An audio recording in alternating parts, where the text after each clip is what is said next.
Bonjour à tous et à toutes, bienvenue sur Astrosciences, la chaîne consacrée à la pratique de l'astrologie et à ses applications présentes et à venir. Alors beaucoup d'étudiants me posent la question suivante: par quoi est-ce que l'on commence lorsque l'on souhaite faire l'étude du thème astral d'une personne? Alors c'est vrai qu'on peut facilement être déconcerté par le nombre d'informations qui est contenu dans l'aspect visuel d'un thème astral. Il y a des planètes, il y a des maisons, il y a des aspects entre ces planètes, il y a d'autres points qui viennent compliquer l'ensemble et la lecture du thème, et ce qui fait qu'on peut facilement s'y perdre, ou du moins ne pas s'y retrouver, en tout cas ne pas être sûr de commencer par la bonne priorité dans ce thème. Alors c'est ce que nous allons essayer de voir aujourd'hui, c'est-à-dire comment est-ce que l'on aborde ce thème astral, quelle manière est-ce qu'on peut le faire pour découvrir ce thème dans l'ordre de ses priorités. La première chose que je souhaiterais vous dire, c'est que on a tous tendance, que l'on soit astrologue débutant, confirmé ou professionnel, on a tous tendance à vouloir trop bien faire. Qu'est-ce que j'entends par là? C'est-à-dire qu'on voudrait inclure dans la représentation visuelle du thème tout ce que l'on sait sur l'astrologie. Toutes les techniques que l'on a appris, que l'on a découvert lors de colloques, lors de conférences ou au travers de lectures. On se dit, tiens, si la fois dernière, quand j'ai fait l'interprétation du thème, j'avais l'impression de ne pas être allé au bout des choses, c'est peut-être parce que je n'avais pas encore acquis, maîtrisé cette nouvelle technique. Donc j'ai été à ce colloque, j'ai vu cette technique, c'est nouveau, eh bien je vais incorporer cette technique et la représenter visuellement sur le thème. Parfois ce sont des astéroïdes, parfois ce sont des mi-points, parfois ce sont d'autres points que l'on va rajouter, ou d'autres aspects que l'on va rajouter visuellement. Et ça dure un certain nombre d'années, et au fur et à mesure, sans même s'en apercevoir, on complexifie énormément nos cartes du ciel, jusqu'à les rendre pratiquement illisibles. Alors, pour les étudiants, c'est un véritable problème, parce que ce sont des années d'études qui sont perdues. Parfois, ce sont des découragements, tout simplement, c'est-à-dire qu'au bout d'un certain nombre d'années, l'étudiant arrête complètement en se disant ben, « de toute façon, je n'y arrive pas, voilà, je n'arrive pas à lire un thème ». Et quand on regarde comment ils tracent leur carte, eh bien on s'aperçoit que soi-même, on n'arriverait pas à interpréter le thème de cette manière. C'est trop complexe. Oui, mais pourtant j'ai appris ça, oui, mais j'ai découvert ça, oui, mais ça c'est important. Oui, mais tout est important. Tout est important. Et d'ailleurs, tout est vrai. C'est-à-dire, la plupart des techniques qui sont vues en colloque ou lues dans des livres sont toutes des techniques qui sont tout à fait valables. Le problème, c'est que vous ne pouvez pas inclure l'ensemble de ces techniques pour les représenter visuellement sur une carte. C'est tout simplement pas possible. Donc ce qu'il faut faire, c'est un véritable travail, c'est votre responsabilité, c'est notre responsabilité à tous, de faire un travail de simplification du thème. C'est-à-dire qu'il faut faire en sorte que la représentation visuelle du thème de naissance soit la plus claire, la plus limpide possible. Alors attention, simplification ne veut pas dire de rendre le thème simpliste, hein, c'est complètement différent. Il faut se poser les questions, il faut prendre du temps, il faut travailler là-dessus pour faire un thème qui soit facilement lisible, je dirais de manière générale, mais aussi pour vous spécifiquement, c'est-à-dire pour votre sensibilité visuelle et votre sensibilité également intuitive, que ce soit le meilleur support possible pour votre intuition et pour votre lecture visuelle du thème. Alors c'est ce que nous allons essayer de voir ensemble aujourd'hui. Comment est-ce que l'on fait pour simplifier visuellement le thème, la représentation du thème? La première chose qui me paraît primordiale, c'est de limiter le nombre de points présents sur la carte.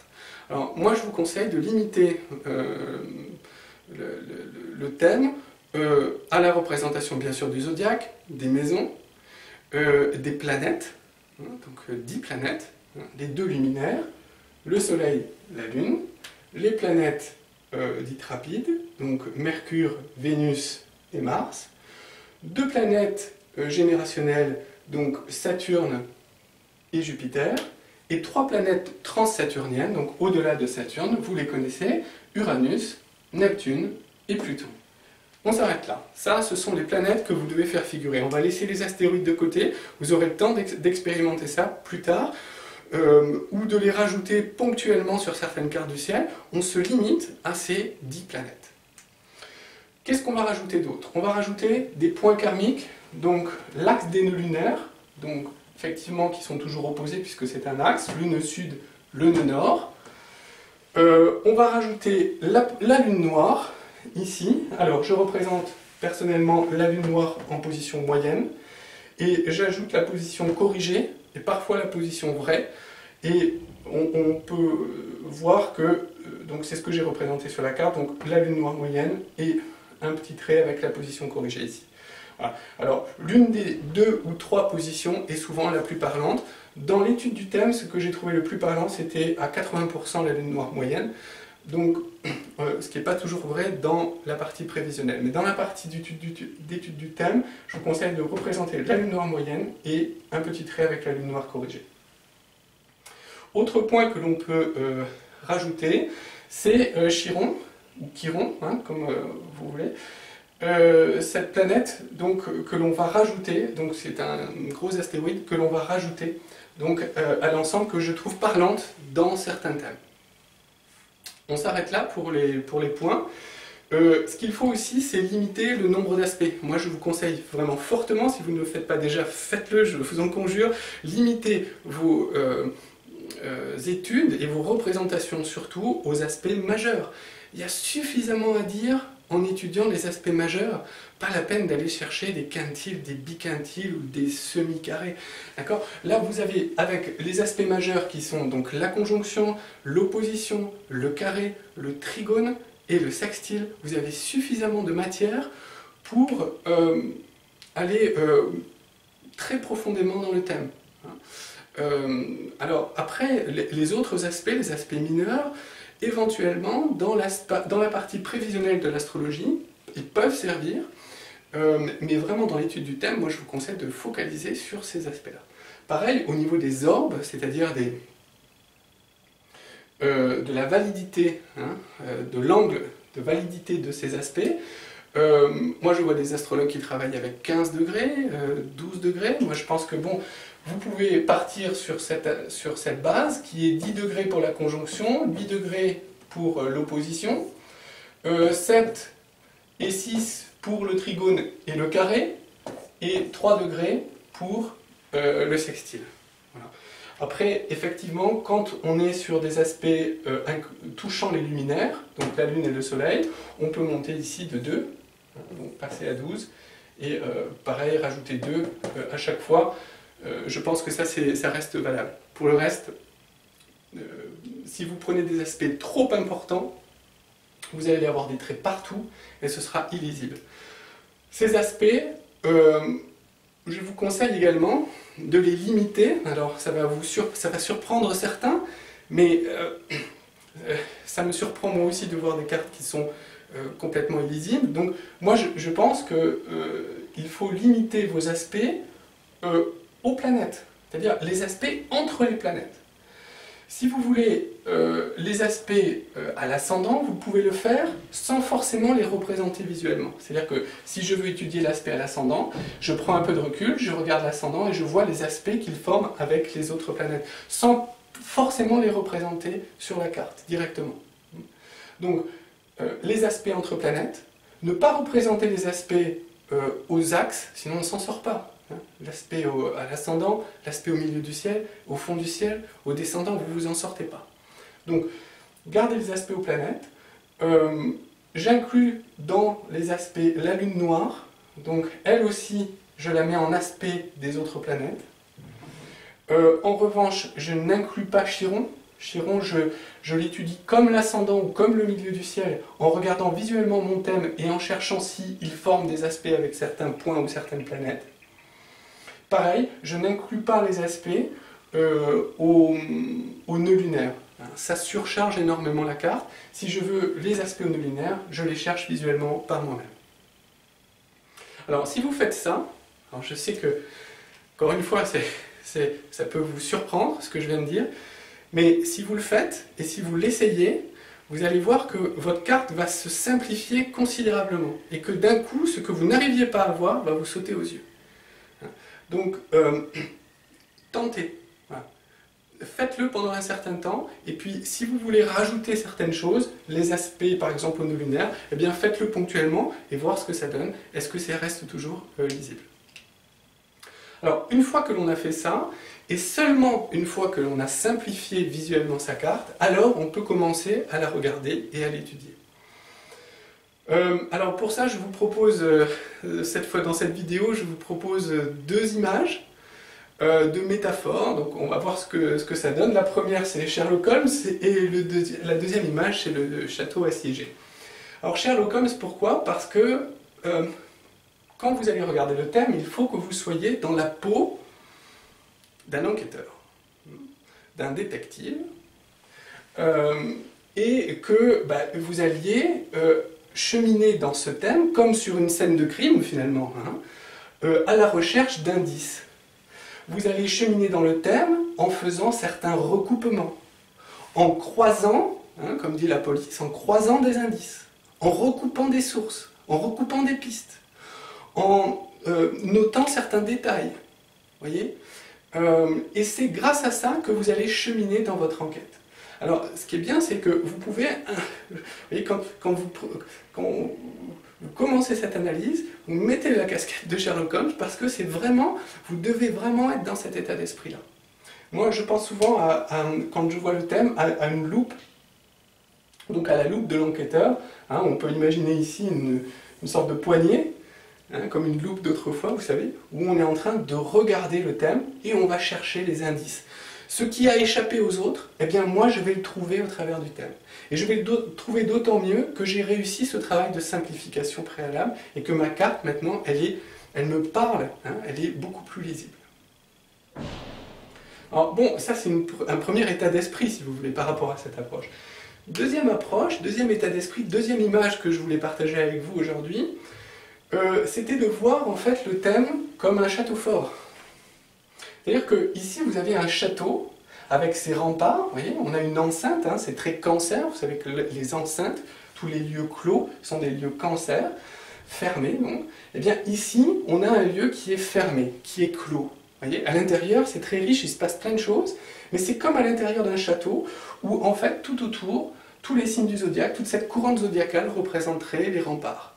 Donc vous êtes face, vous êtes l'assaillant finalement, et vous êtes face à ce château qui ne veut pas s'ouvrir. Il n'y a aucune raison de s'ouvrir à vous trop facilement. Donc c'est à vous de trouver les brèches, c'est à vous de trouver un moyen de pénétrer dans ce château pour comprendre ce qui se passe à l'intérieur.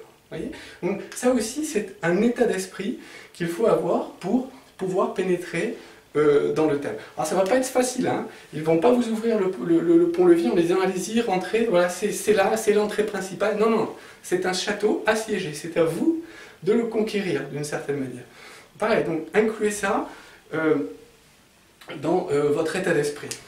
Alors, il existe plusieurs techniques maintenant qui ont fleuri au cours des dernières décennies, qui sont des techniques, je dirais, d'analyse du thème depuis l'extérieur. Alors, qu'est-ce que j'entends par là? Ça veut dire que c'est très populaire depuis quelque temps, on va essayer d'étudier donc ce château, cette enceinte, depuis l'extérieur, sans y rentrer. On va prendre des photos, vous voyez. Alors là, il y a deux types de techniques. Il y a des techniques un peu, je dirais, de satellite pour continuer sur cette image, c'est-à-dire qu'on va survoler le château, ce château fort, cette enceinte, et on va essayer de voir depuis le haut, depuis l'espace, depuis des kilomètres d'altitude, comment il est articulé. Alors là, on a tout un tas de techniques qui consistent à analyser le thème en le découpant, par exemple, sous forme d'hémisphère ou sous forme de cadran.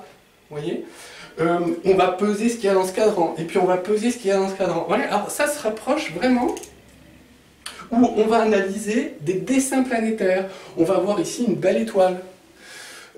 Bon. Alors, vous entendez dans mon ton que je suis un peu ironique, et c'est pas du tout volontaire, je ne le veux pas, parce que ces techniques ont tout à fait leur utilité. Mais il ne faut pas tomber dans l'excès non plus, vous voyez, parce que sinon, on passe son temps, un peu comme les Américains, vous savez, avec toutes leur CIA et le système de prise de vue, de renseignement militaire depuis l'espace, en fait. Ils ont énormément d'informations, d'accord, mais on ne sait plus quoi en faire, vous voyez. Et finalement, au moment de faire leur mission sur le terrain, ils s'aperçoivent que ils n'ont pas de réseau sur place. Ils ne connaissent pas en fait réellement ce qui se passe dans le pays. Alors ils ont plein de prises de vue, ils font des recoupements, il y a des gens qui pensent en amont, mais finalement, il n'y a personne sur le terrain, et quand ils y sont, quand les militaires sont sur le terrain, ils se rendent compte qu'ils n'ont aucun point d'appui sur le terrain. Ils ne savent pas, en fait, réellement, les enjeux qu'il y a sur le terrain, ils ne comprennent pas ce qu'il y a. Et donc, en ce moment, par exemple, je continue sur mon image, hein, les États-Unis, au travers de la CIA, sont en train de revenir sur ce tout satellitaire ou ce tout renseignement électronique, parce qu'ils s'aperçoivent qu'on ne peut pas remplacer des sources présentes sur le terrain pour avoir les renseignements. C'est-à-dire qu'on ne peut pas faire qu'une analyse extérieure du thème. Sinon, on ne comprend pas ce qu'il y a à l'intérieur. Donc vous pouvez faire toutes les analyses que vous voulez en termes de cadran, de dessin, d'hémisphères, etc. Finalement, à la fin de tout ça, vous aurez certes beaucoup d'informations, hein, mais vous ne saurez pas quoi en faire et vous ne connaîtrez toujours pas véritablement ce qui se passe, la problématique qui se passe à l'intérieur du thème. Donc un peu, oui, peut-être, hein, mais ne pas tomber dans l'excès là-dedans. Il y a beaucoup d'astrologues débutants maintenant qui, justement, encore un peu, comme tout à l'heure, qui perdent un certain nombre d'années à l'intérieur de ces techniques. Vous voyez, et finalement, on n'est toujours pas rentré dans le château fort, on n'est toujours pas rentré dans le thème. Donc à un moment, il va falloir y aller. Hein. À un moment, il va falloir y aller.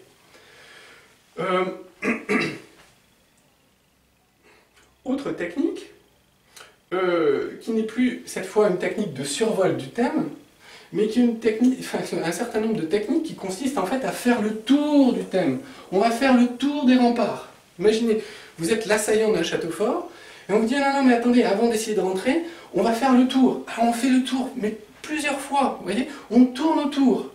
Alors là, ce sont des techniques qui font appel à la pondération. On va chercher où sont les dominantes du thème. C'est comme si vous regardiez les remparts du thème avec une longue vue et que vous fassiez des tours autour. Vous voyez? Alors voilà, là ils ont une tour, là ils ont mis un guet, là ils ont mis ça. Vous voyez? Et on tourne et on tourne. Et pareil, on collecte des informations.